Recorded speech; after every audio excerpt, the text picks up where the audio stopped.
ये है कि आज से कुछ माह पूर्व यानी कि 4 अक्टूबर को 2022 में हमारे पिताजी पूरे हो गए और बहुत थोड़े समय के लिए वो बीमार रहे।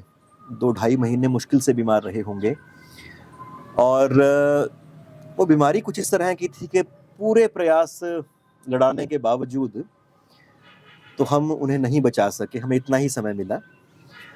और बड़ी अलग तरह की स्थितियों से व्यक्ति गुजरता है जब अपने पालनकर्ता को इस तरह से वो देखता है, फिर वो चले जाते हैं, पूरा का पूरा आपका जैसे आसमान खाली हो जाता है। तो खैर 4 तारीख को वो बदनसीब घड़ी थी और गमज़दा भी रहे हम उस समय बहुत ज़्यादा। तो उससे पहले भी खैर गुरुदेव के पास लगातार जाते रहते थे, वो बीच में पिताजी का हमेशा हाल लेते रहते थे। तो पर हमारे यहाँ गाँव में जिस तरह से 13वीं की जाती है, पगड़ी का जब दिन आता है, तो उसमें हमारे यहाँ गाँव में इस तरह का रहता है कि गाँव के सब लोग या रिश्तेदार बैठ जाते हैं, नीचे तिरपाल बिछाकर उस पे शोक व्यक्त करते हैं। तो शोक सभा का उस तरह से गाँव में बात नहीं होती। तो मैंने घर पे ये कहा कि भई मैं चाहता हूँ कि गुरुदेव इस मौके पर आएँ और वो हम सबको कुछ ना कुछ बात समझाएँ। तो घरवालों ने भी ये कहा कि भई यहाँ पर इस तरह का रिवाज नहीं है, पर मैंने कहा फिर भी एक खास जोर दे के मैंने आग्रह किया। फिर मैं गुरुदेव से यहाँ बात की, प्रेम भाई से बात की, तो उन्होंने कहा कि ठीक है, हम उस समय पे पहुँच जाएँगे। तो पिताजी की अभी कुछ महीने पहले उस श्रद्धांजलि सभा में, उस शोक सभा में, तो गुरुदेव सामने बैठे और उन्होंने हम सबको संबोधित किया, हमारे कष्टों को हरा, हमें सहारा दिया। और जितने लोग थे उसमें, क्योंकि हम गाँव में रहते हैं तो हमारे जानने वाले रिश्तेदार सब के सब लोग गाँव से ही थे और अधिकतर लोग ऐसे थे कि जो उनको पहली बार सुन रहे थे, जान रहे थे, इस तरह की परंपरा देख रहे थे। तो 30-35 मिनट जितनी देर भी गुरुदेव बोले, वो सन्न होके उनको सुनते चले गए। सब के सब पूछते रहे कि ये व्यक्ति कौन थे जो इतना बोलकर, ये इतनी समझा कर गए हैं। तो उस समय पर मैंने ये सोचा कि इनका इस समय पर भी जो बोलना है बड़ा सहारा देने वाला है। तो मैंने तब भी उनको, इस घड़ी में भी उनको रिकॉर्ड किया गुरुदेव को, और वो हमारे पास वो जो रिकॉर्डिंग थी वो सहेजी हुई थी। पर अब जब गुरुदेव नहीं रहे, जबकि हमें तो लगता था कि गुरुदेव कभी छोड़ के जाएंगे नहीं, कम से कम 100 साल तो पूरे करेंगे ही करेंगे, तो तब अचानक से मेरा ध्यान उस रिकॉर्डिंग की तरफ गया और तब मानो शोक सभा में उन्होंने अपने जाने के बाद की जो स्थितियां हैं उनको रेखांकित किया है। उन स्थितियों में कैसे हम धीरज धरें उसके बारे में बताया है। तो मैं उस रिकॉर्डिंग को एक बार फिर से, या कहें तो सब दोस्तों के सामने पहली बार साझा करना चाहूँगा। उसमें मेरे पिताजी का वो जिक्र करेंगे गुरुदेव, और जिस जाति से वो आते हैं या जिस कुल से वो आते हैं, क्योंकि वो उस समय की वो बातें हैं, तो उनकी तारीफ में कुछ चीज़ें वो अतिशयोक्ति के रूप में भी कह देते हैं। तो उनको वो उस मौके की एक नज़ाकत के रूप में समझें और वस्तुतः वो जो सार रूप में गुरुदेव जो बातें हम सबको कह रहे हैं, उन बातों को वो सुने और किस तरह से वो गुरुदेव अपने जाने के विषय में हम सबको समझा सकते थे, शायद उसका अंदाजा वहां से हम एक कर सके। मंच पर विराजमान व्यास रूप श्री पंडित जी तथा यहाँ हमारे एक सम्मानित और श्रेष्ठ ब्राह्मण, जिनके बारे में शास्त्र कहते हैं ब्राह्मण ब्रह्मदेव के मुख से उत्पन्न होने वाली पवित्र शक्ति, ऐसा पवित्र शक्ति आज हमारे पास से चला गया है। उनका नाम था सतीश शर्मा जी, और उनको श्रद्धांजलि देने के लिए हम सब यहाँ इकट्ठे हुए हैं। बहनों, भाइयों, माताओं, बहनों, आज हम एक ऐसे आदमी को विदा कर रहे हैं जिसने अपनी निष्ठा के साथ ब्राह्मणत्व को पूरा निभाया और ब्राह्मणत्व का सम्मान दिया उसने संसार के अंदर। 2 पुत्र उनके हैं, दोनों पुत्रों के आचरण से पता लग जाता है कि वो कितने संस्कारवान व्यक्ति थे। उन्होंने अपने बच्चों को कैसे संस्कारवान बनाया। 3 उनके भाई थे, अभी उनकी माताजी भी जीवित हैं, इसलिए सबसे ज़्यादा शोक का अवसर है कि माताजी के होते हुए और उनका पुत्र सामने उनके चला जाए। आज इस शोक और वियोग से हमें सारे के सारे संतप्त हैं। जितने भी बैठे हुए हैं सबके मन में ये हो रहा है कि एक बड़ा आदमी चला गया, जिसकी माँ भी बैठी हुई है, पत्नी का सुहाग छिन गया, बेटों के ऊपर से एक साया चला गया। जब सारे के सारे महाभारत में पांडव सारे जा रहे थे और सारे बेहोश हो गए थे, यक्ष के जो प्रश्न थे उनके जवाब में दिया गया था।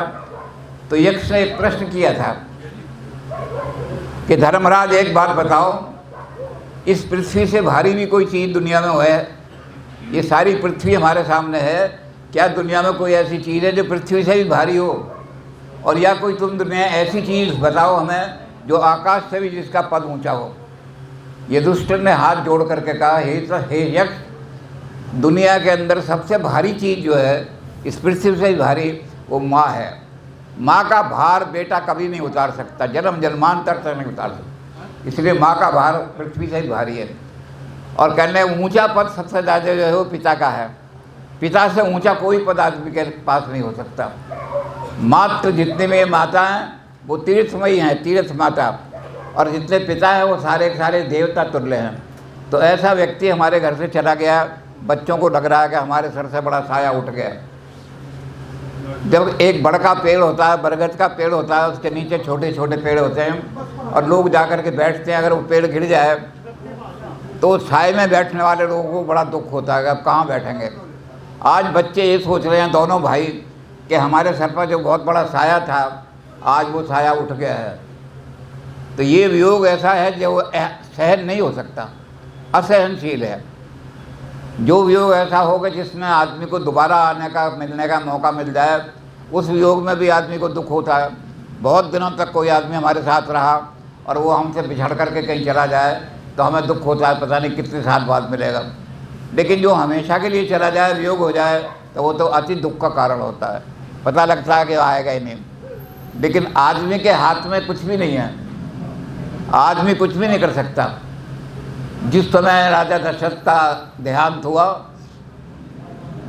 भरत जी अपनी नंदहाल से आए, कहने लगे वशिष्ठ जी आप तो बहुत ज्ञानी हैं, वेदों के ज्ञाता हैं। जैसा मैंने अभी कहा कि जैसे उच्च श्रेष्ठी के ब्राह्मण हैं, उनके लिए शास्त्र क्या कहते हैं, ब्राह्मण ब्रह्मदेव के मुख से उत्पन्न होने वाली पवित्र शक्ति।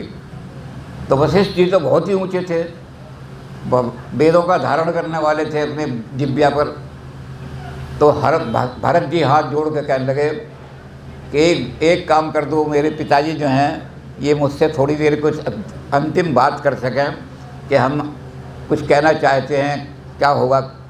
वशिष्ठ जी कहने लगे कि ये जो सांस हैं आदमी के, ये बाज़ार में नहीं बिकते हैं। तू सारा राज्य भी अयोध्या का लगा देगा तो एक सांस भी खरीद के नहीं ला सकता। करम कमंडल हाथ ले, जीव चहों दिस जाए, सागर कूप तड़ाग लो, बूंद अधिक ना पाए। जितने सांस अपने करम कमंडल में आदमी डलवा के लाया है, भगवान ने जितने सांस उसके करम कमंडल में डाले हैं, उससे अधिक एक सांस भी आदमी को नहीं मिल सकता। आपकी सारी दौलत लग जाए तब भी नहीं लग सकती। तो कहने लगे फिर क्या करूं? वशिष्ठ जी कहने लगे, वशिष्ठ जी भी रोने लगे, दुख तो मुझे भी है, इतना बड़ा श्रेष्ठ राजा चला गया, सारा गांव दुखी हो रहा है कि हमारे सतीश शर्मा जी गांव से इतने श्रेष्ठ ब्राह्मण चले गए, लेकिन कहते हैं हमारे हाथ में नहीं। तो सुनो भरत, वशिष्ठ जी कह रहे हैं, हमने छोटा मोटा आदमी नहीं कह रहा, सुनो भरत भावी प्रबल, बिलख कहें मुनिनाथ। मुनिनाथ जो थे वशिष्ठ जी बिलख बिलख के रोने लगे। लेकिन कहने लगे भरत से, भरत सुनो भरत भावी प्रबल, जो भगवान ने निश्चित कर दिया है, जो तय कर दिया है, गुरु ग्रंथ साहब में भी कहा गया है, तेरा वाना मीठा लागे, जो तूने तय किया है वो हमें स्वीकार है सारा, हम उसके आगे नहीं जा सकते। तेरी जो लीला है और तैने जो अपना नियम बनाया हुआ है, उस नियम को तोड़ने में कोई आदमी नहीं। तो उन्होंने कहा सुनो भरत भावी प्रबल, बिलख कहें मुनिनाथ। रो रहे हैं मनर्ज, वशिष्ठ जी रो रहे हैं, बिलख रहे हैं। अब बिलख कहें मुनिनाथ, हानि लाभ जीवन मरण, यश अपयश विधि हाथ। 6 चीज़ें भगवान के हाथ में, आदमी के हाथ में नहीं है।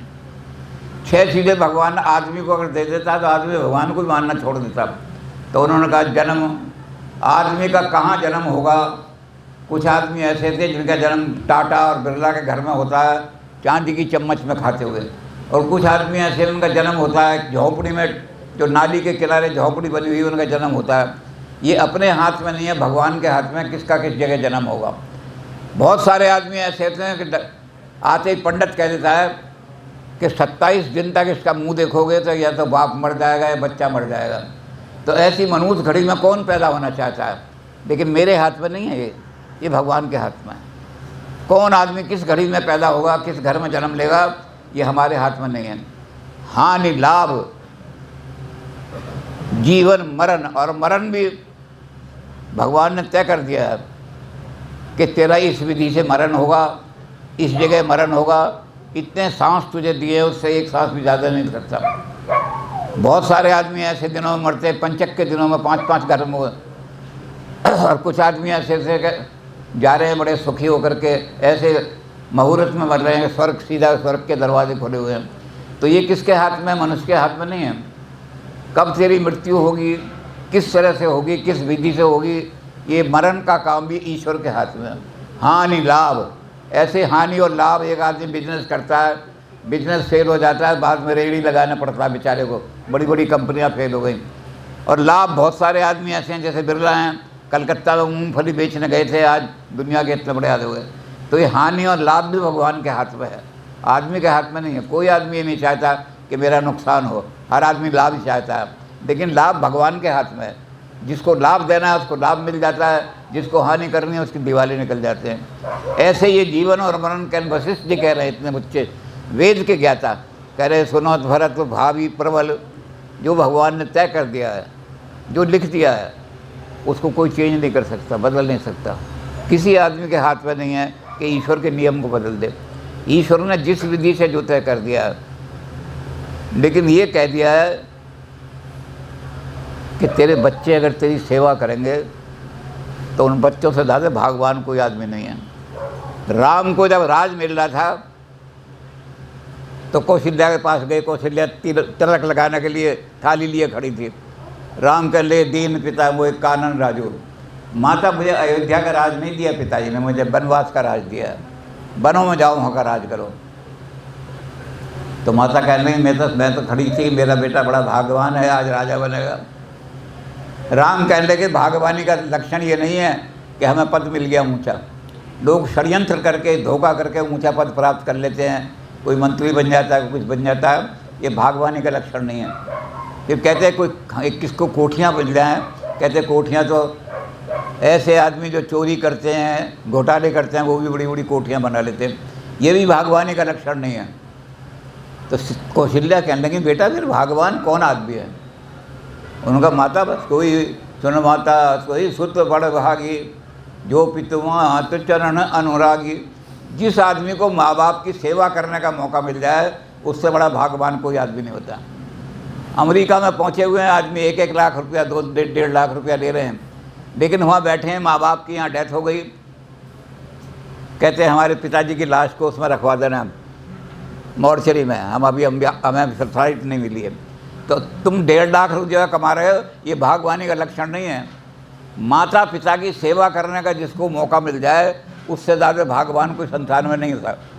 तो ये भाग्यवान है, माता पिता की सेवा की इन्होंने, बड़ी सेवा की दोनों बच्चों ने, दोनों भाइयों ने। और इससे ज़्यादा राम कहने लगे कि जिसको माता पिता की सेवा करने का मौका मिल जाए तो इन्हें खूब मौका मिल गया। तो बच्चों को भाग्यवानी दे करके, इनकी सेवा दे करके वो इस संसार से गए हैं। उन्होंने संसार में जो कुछ छोड़ा है, जो छाप छोड़ी है समाज के ऊपर, वो अपने ब्राह्मणत्व की छाप छोड़ी है, वो बच्चों में दिखाई देती है। दोनों बच्चे संस्कार, दोनों भाई बड़े संस्कारवान हैं। अगर ये संस्कारवान ना होते तो माँ बाप की सेवा भी नहीं करते। ये बच्चे सेवावान हैं, लेकिन दुख क्या होता है, जन्म जन्म तेरी माता रोए। माँ जो है उसके सामने बेटा चला जाए तो वो कहता मेरा तो जन्म ही व्यर्थ हो गया। लेकिन हम कहते हैं माँ, भगवान ने तुझे जो दिया था इतने दिन के लिए दिया था, भगवान ने तुझे दिया था कि ये 70 वर्ष का होकर के और तेरे साथ से चला जाएगा, 70 वर्ष का जब हो जाएगा तो मैं वापस ले लूँगा।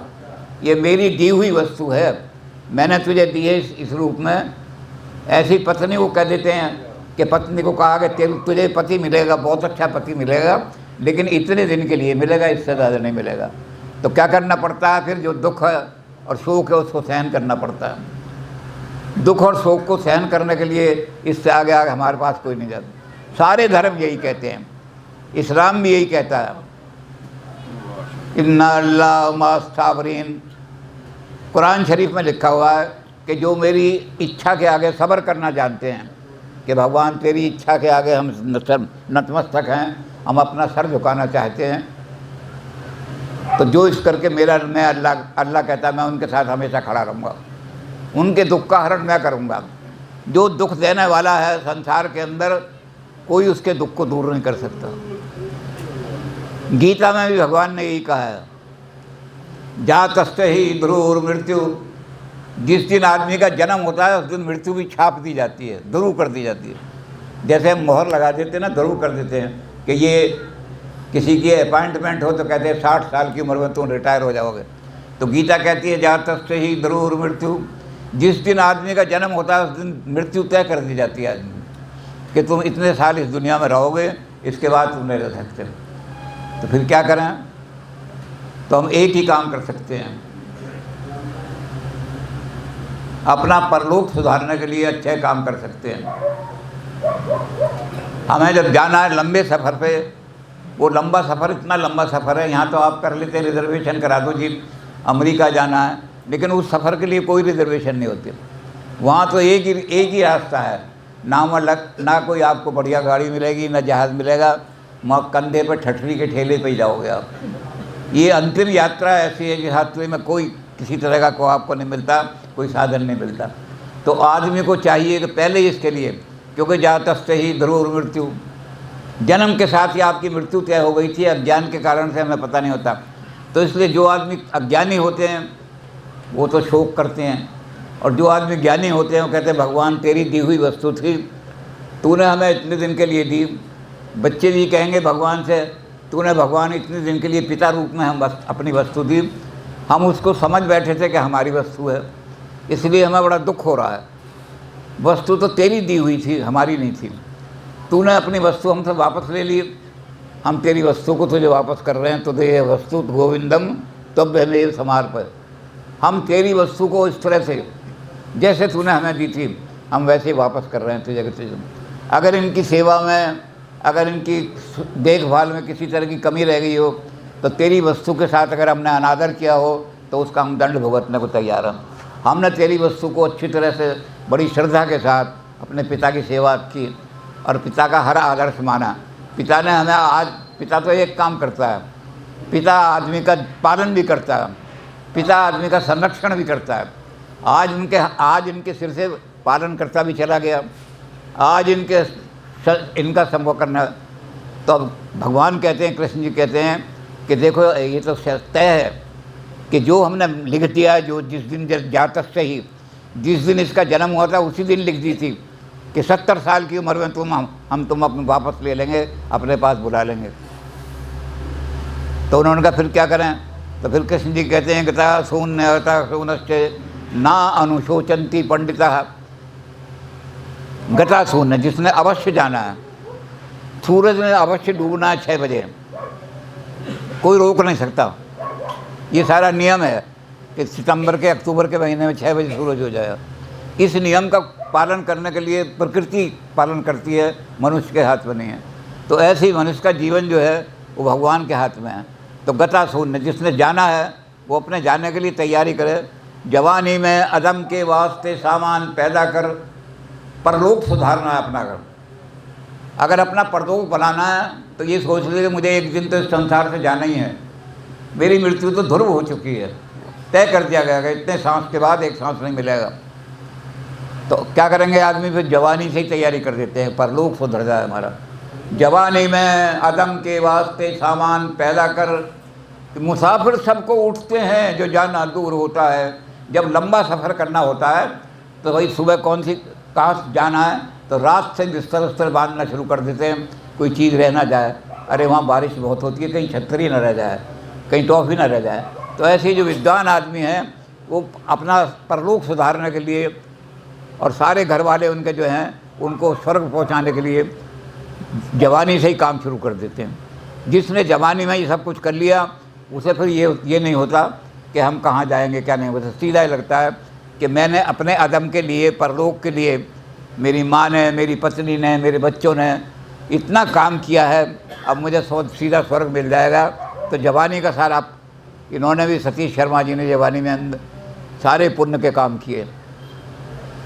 ऐसे पुण्यात्मा रहे कि अपने ब्राह्मणत्व को ज़रा भी आँच नहीं आने दी ज़िंदगी में। ना बच्चों को ऐसा किया, बच्चों को भी ये संस्कार दिया कि तुम ब्राह्मण हो, जिनके बारे में ये कहा गया है कि ब्राह्मण ब्रह्मदेव के मुख से होने वाली पवित्र शक्ति है, तो अपने जीवन में पवित्रता बनाए रखना। तो फिर उन्होंने दूसरी बार क्या कही, गता शून्य, जिसने ज़रूर जाना है, और अगता शून्य, जिसने जाना नहीं। आत्मा मरती नहीं, ना आत्मा जन्म लेती है ना आत्मा मरती है। इनकी आत्मा भी जो है वो ना जन्म लिया ना मरण हुआ, आत्मा कभी नहीं मरती। तो जो आदमी नहीं, जो पैदा ही नहीं होता और मरता ही नहीं, उसके लिए क्या दुख करना। और जिसने अवश्य जाना है, तय कर दिया है भगवान ने, तो उनके लिए कहते ना अनुशोचंती पंडिता। विद्वान को अनु का शब्द ये लगा दिया कि थोड़ी देर के लिए दुख होता है, लेकिन बार बार रोया नहीं करते उनके लिए। बार बार ये होता है कि हमने तो भगवान की जो वस्तु थी वो भगवान को वापस लौटा दी। और भगवान से हम यही प्रार्थना करते हैं कि हे भगवान, दुख का देने वाला तू है और दुख का मिटाने वाला भी तू ही है। तेरी शरण में वो जो हमारे पिताजी गए हैं उनको अपनी शरण में ऊंचे से ऊंचा स्थान देना। उनके शुभ कर्मों के कारण से वो तेरे ऐसी जगह पहुँचे हैं जहाँ उनकी आत्मा को बिल्कुल शांति मिल जाए। और चूँकि ये दुख तूने ही दिया है, तेरे ही दिया दुख है, तूने अपनी वस्तु, हम उस वस्तु के साथ खेल रहे थे, तूने अपनी वस्तु हमसे छीन ली, तो अब हम क्या करें। भगवान से कहते हैं कि तूने ये दुख दिया है, इस दुख को सहन करने की शक्ति भी तू ही देगा। तो हम भगवान से मानते हैं कि हे भगवान, आज ये इतना बड़ा दुख इस परिवार पर आया है, बहुत बड़ा परिवार आया है, पर दुख आया है। लेकिन राम भगवान क्या कहने लगे, छातियाँ उधर ताड़ना कर रही हैं औरतें, छाती पीट रही हैं, बाली मर गया। और बाली की पत्नी जो है वो छाती पीट रही है, उसके साथ सारे परिवार की औरतें छाती पीट रही हैं। तो राम गए, राम ने कहा किसके लिए रो रही है तू। कहने लगे मेरा पति चला गया। राम कहने लगे उनसे, क्षिति जल पावक गगन समीरा, पंच तत्व ये अधम शरीरा। ये जो 5 तत्व हैं जिसमें से आत्मा जब निकल जाती है तो अपवित्र हो जाता है। वो 5 तत्व मौजूद हैं इसके अंदर। इसका शरीर, इसमें हाथ भी मौजूद है, पैर भी मौजूद हैं, आँख भी मौजूद हैं, नाक भी मौजूद है। तो कहने ये तेरे सामने पड़ा हुआ है। अगर तू इसको अपना पति समझती है कि ये मेरा पति है, तो उनको मना कर दे कि मैं अपने पति को नहीं भेजती, अपने घर में रख ले। कहने ये मेरा पति नहीं है, ये तो अपवित्र हो गया। जब आत्मा निकल गई अपवित्र हो गया। कहने फिर आत्मा तो मरती नहीं। तो आत्मा के लिए रोना क्या, आत्मा नहीं मरेगी, आत्मा अमर रहेगी। आदमी मर जाते हैं, उनके यश और कीर्ति अमर हो जाती है। महाराणा प्रताप की कीर्ति आज भी अमर है, रामचंद्र जी की कीर्ति आज भी अमर है, शिवाजी की कीर्ति आज भी अमर है। ये लोग अमर हो गए।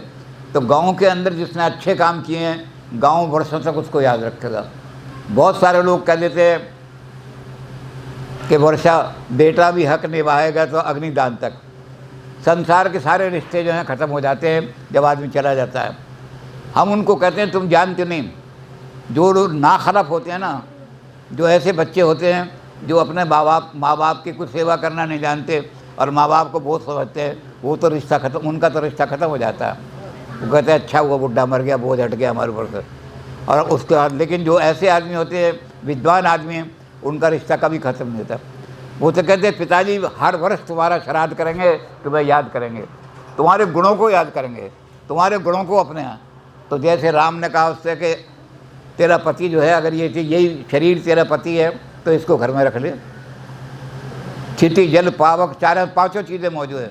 क्षिति जल पावक अधम शरीरा, तेरे शरीर में क्षिति भी मौजूद है, जल भी मौजूद है, पावन भी मौजूद है, अग्नि भी मौजूद है, सारी चीज़ें मौजूद है इसमें। हाथ भी इसके ऐसे हैं, नाक भी, जैसे तेरा पति तो बाली पड़ा हुआ है। तो पति जो है वो तो तेरे तब आगे सो हुआ, ये तेरे आगे सो रहा है तेरे। वो कहने लगी इसको मैं पति नहीं मानती।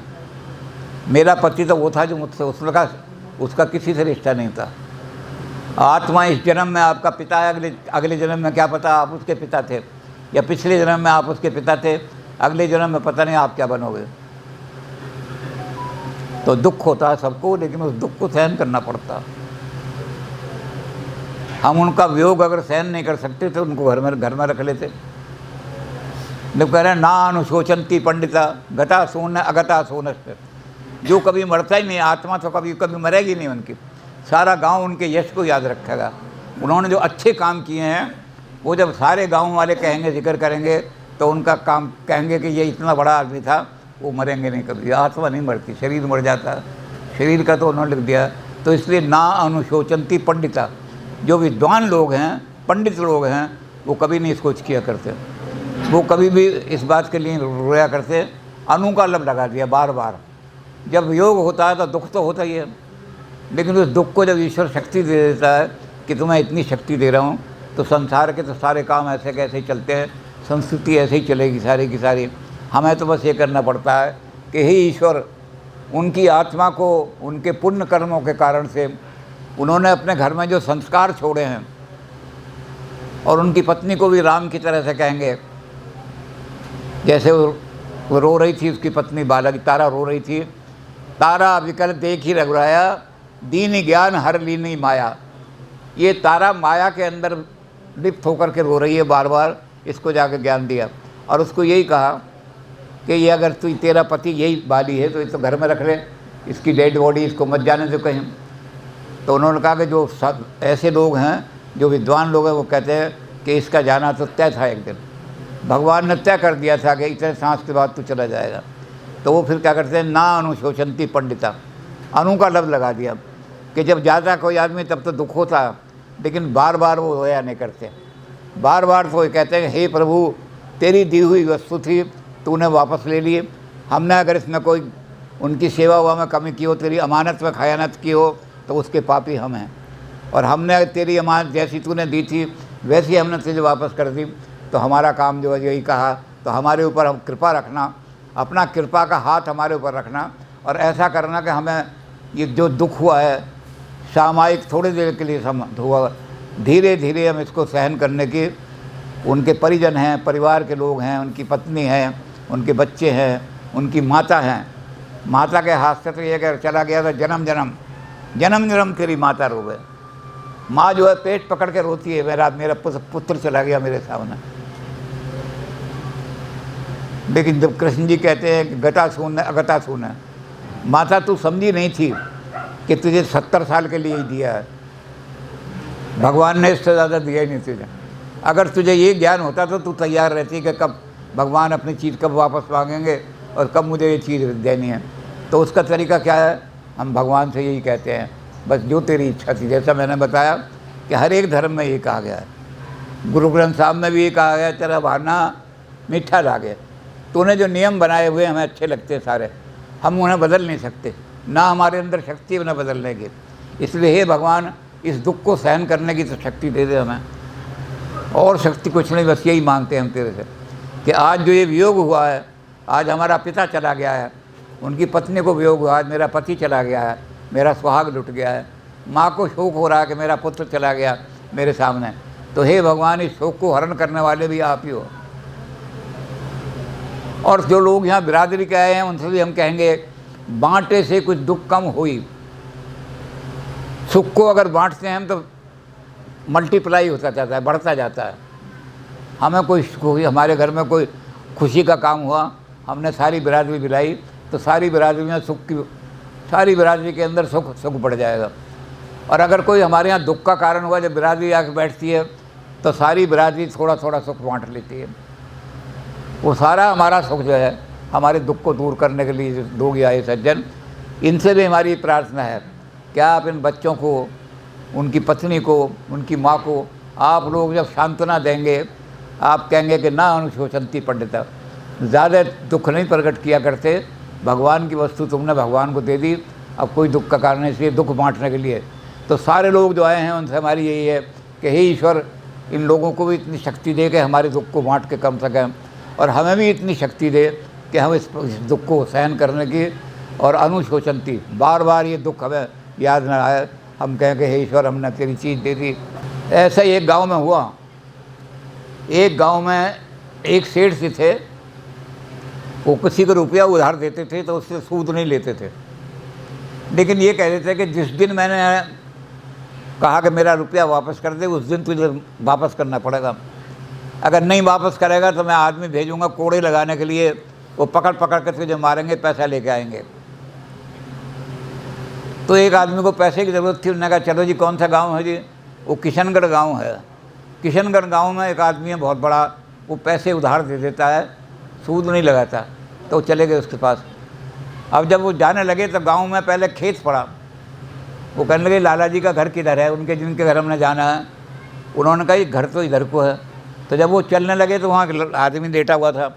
उन्होंने कहा ये कौन लेटा हुआ है? उसने कहा ये मेरा लड़का है, इसको सांप ने डस लिया है। बिरादरी के लोग शाम तक इकट्ठे होंगे। मैंने खड़े होकर के भगवान से और पानी हाथ में लेकर के संकल्प कर दिया, तदीय वस्तु गोविंदा तुभ्य में समर्पित। हे भगवान, तूने मुझे 17 साल के लिए एक बेटे के रूप में एक वस्तु दी थी। मैंने अगर इसमें कोई खयानत की हो, बेटे को ठीक से न पाला हो, तो मुझे दंड देना। अब तेरी वस्तु 17 साल की तुझे वापस कर रहा हूँ। उसे बड़ा दुख हो। उन्होंने कहा इसका 13 साल का इसका लड़का मर गया और इसे कोई दुख नहीं, अपना खेत। कहने लगे शाम को जब आएंगे इसकी अंत्येष्टि कर देंगे। जब वो चलने लगा तो उसने कहा एक काम करना, हमारी बहू आ रही होगी रोटी लेके खेत को, तो उसको कहना कि तेरा पति जो है वो स्वर्गवास हो गया, उसका सांप ने काट लिया, कि ऐसे ऐसे कपड़े पहने होगी। तो वो चल दिए वहाँ वो औरत आ रही थी। उन्होंने कहा तुम फला आदमी के खेत पे जा रही हो? उसने कहा हाँ वहीं जा रही हूँ। जो कि एक खबर सुना रहा हूँ आपको, तुम्हारे पति का देहांत हो गया वहाँ। उसने सिर पर से रोटी उतारी, नीचे रखी, जो पानी था लोटे में वो चुल्लू में लिया और चुल्लू में लेकर संकल्प करने के लिए कहते हे गोविंद, हे भगवान, तूने मुझे 53 साल के लिए पति रूप में एक व्यक्ति दिया था। अगर मैंने उसकी कोई सेवा में, उसकी देखभाल में किसी तरह की कमी की हो तो उसका दंड मुझे देना, लेकिन तू तेरी वस्तु थी, आज तूने वापस मांग ली। हम बेईमान आदमी नहीं हैं। जिस दिन तूने हमें दिए थे कि इतने सांस लेगा और मैं वापस ले लूँगा, हम उसी दिन वापस कर देते हैं। पर मैं वहाँ खेत पे अपने ससुर को रोटी देकर आऊँगी। आप जब इधर को जाओ रास्ते में तो मेरे घर मेरी सास से कह देना कि तुम्हारे बेटे को सांप ने डस लिया। वो जब वहाँ चला तो घर के वहाँ पहुँचा, घास सास जो थी चक्की चला रही थी, उसने बुलाया। उसने कहा जी सासू जी, माता जी, आपके लड़के को सांप ने डस लिया है, वहाँ खेत में वो उसकी मृत्यु हो गई है। माँ ने चक्की बंद की, तो वहाँ के बैठ गई, जल लेके आई, हाथ में संकल्प लिया और संकल्प लेकर कहने लगी तो दिए वस्तु गोविंदा तुभ्य में समर्पित। तेरी वस्तु दी हुई थी, तूने मुझे कहा था 73 साल के लिए तुझे दे रहा हूँ। हमने इसकी सेवा ना की हो, देखभाल ना की हो, इसके साथ तो हमें दंड देना है उसका। हमने तेरी वस्तु तुझे वापस कर रहे हैं। तो वो जब वहाँ लाला जी के पास पहुँचा, उन्होंने कहा लाला जी आपके यहाँ बड़ा अजीब मामला है, उसका बेटा मर गया। उसने कहा कि संकल्प करके कि हे भगवान। लाला जी कहने लगे फिर मैं तुझे उधार नहीं दूंगा। कहने क्यों? कि ये लोग बड़े ईमानदार हैं, जो ही ना कोई एक पैसा भी दे देता है तो जिस दिन वो मांगने आता है उसको दे देते हैं। तो इनको सबको पता था कि ईश्वर की दी हुई वस्तु है, हमारी नहीं है, और जिस दिन वो अपनी वस्तु चाहेगा हमसे ले लेगा। तो कुछ लोग दुखी होते हैं वस्तु को देने में, और कुछ लोग कहते हैं तो दिए वस्तु गोविंदा। कुछ लोग खुशी से कह देते हैं तेरी जैसी तूने नियति बनाई है, जैसी तूने अपनी नीति निर्धारित की है, जैसे तूने अपना कर्म निर्धारित किया है, उसके हिसाब से तूने अपनी वस्तु हमसे ले ली। हम तुझे नमस्कार करते हैं, बस इतना कर दे कि हमें दुख दूर करने की शक्ति दे दे कि हम इस वियोग को सहन कर सकें। तो हम कहते हैं हे भगवान, हम आपको सतीश जी को, सतीश शर्मा जी को अपने भाव भनी श्रद्धांजलि अर्पित करते हैं। और हम कहते हैं तुम हमारी आत्मा में, तुम हमारे घर में जन्म जन्मांतर तक जिंदा रहोगे। हर वर्ष हम तुम्हारा श्राद्ध करेंगे, बुलाएंगे, तुम हमारे घर में आना, तुम्हारी याद कभी हमारे मन से नहीं जाएगी। तो इस समय यही है कि इस समय का दुख दूर हो जाए। ये हमारा दुख दूर हो जाएगा तो संसार में फिर हम अत्यंत जिस तरह से तुम चाहते थे कि मेरे बच्चे फले फूलें, हर एक पिता ये चाहता है। जिस पिता के बच्चे खराब निकल जाते हैं वो तो दुखी होता है, लेकिन जिस पिता के बच्चे संस्कार निकलते हैं तो हर पिता का यही होता है कि मेरे बच्चे खूब फले फूलें। तो हम भगवान से प्रार्थना करेंगे कि हमारे पिता को, हमारे गांव के एक बहुत ही विद्वान आदमी को, सच्चे पवित्र आत्मा को, जिन्होंने सदा संसार के कल्याण के लिए, गांव के कल्याण के लिए काम दिया, हे भगवान उनको अपने ऊंचे से ऊंचा स्थान अपने चरणों में देना, उनकी आत्मा को शांति देना। और पिताजी की आत्मा को भी कहेंगे, पिताजी जैसे आपने हमें अच्छे संस्कार दिए हैं, आपने हमें अच्छा आदमी बनाया है, समाज के अंदर ऐसा आदमी बनाया है कि समाज हमें अच्छी दृष्टि से देखता है, गंदी दृष्टि से, तो आपके संस्कार हमारे जीवन में बने रहेंगे और आप स्वर्ग से भी हमारे ऊपर आशीर्वाद रखना। हमारी संतति जो हो आगे वो भी ऐसे ही संस्कारवान हो, पवित्र आत्मा हो और कल्याणकारी हो, दुनिया का कल्याण करने वाली।